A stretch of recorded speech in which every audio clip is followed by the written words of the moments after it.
Kukumpiskay ng mga otoridad ang sinalakay na malasyendang property ng mga Pogo Big Boss sa Porac, Pampanga.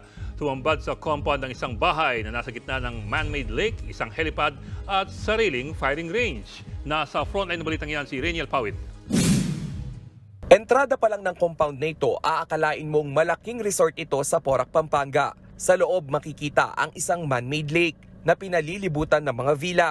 Sa gitna niyan, mayroon pang floating house, mayroon ding helipad. 3 mansyon daw ang nasa loob ng nasabing compound. Hindi ito bakasyunan, kundi residential compound ng mga umunoy big boss na mga iligal na pogo sa Porac, Pampanga at Bamban, Tarlac.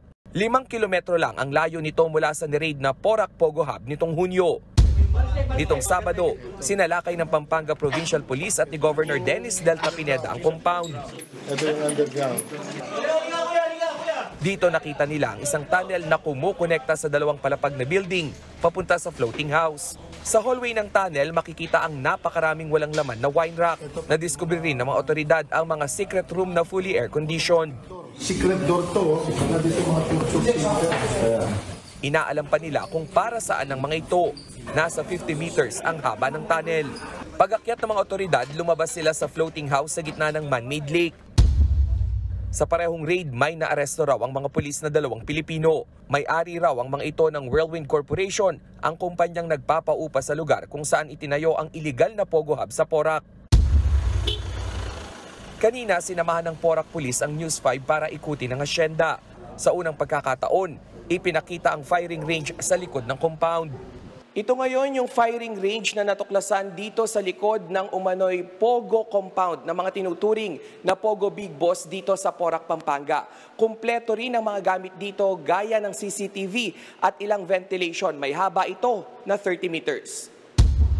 Inaalam pa ng mga pulis kung may kaugnayan sa pangtotorture at kidnapping ang firing range.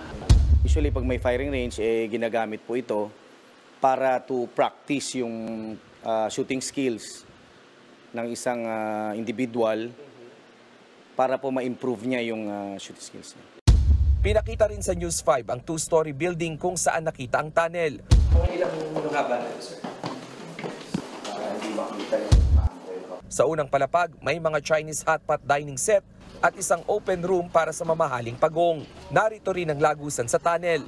Sa ikalawang palapag, mayroon itong leisure room kung saan nandoon ang KTV at mga basong pang-alak.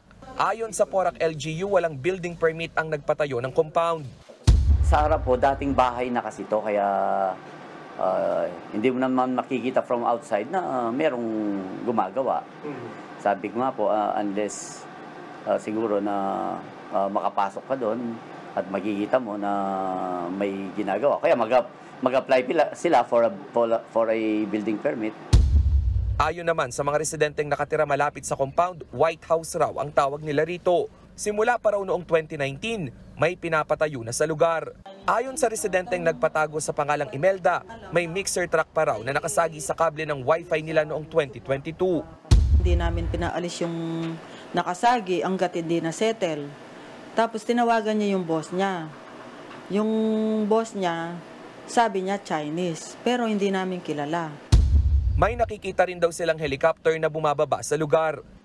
Pag nasa bukid kami, pag pumupunta kami doon, bandang hapon, minsan, yun, natsitsyempuan namin, nakikita namin bumababa yung helicopter doon. Pero sandali lang siya noon. Minuto lang. Araw-araw po ba yan?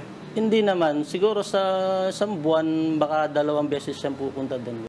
Sinabi na noon ng Presidential Anti-Organized Crime Commission o PAOK na mabilis nakakatakas ang mga big boss ng mga Pogo dahil sa gamit nilang helicopter.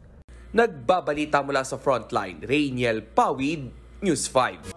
Mga kapatid, Ed Lingaw po, maging maalam at may pakialam sa mga napapanahong balita sa ating bansa. Para sa mas malalimang pagtalakay at paghimay sa mga issue at headlines, tumutok lamang at mag-subscribe sa social media pages ng News 5.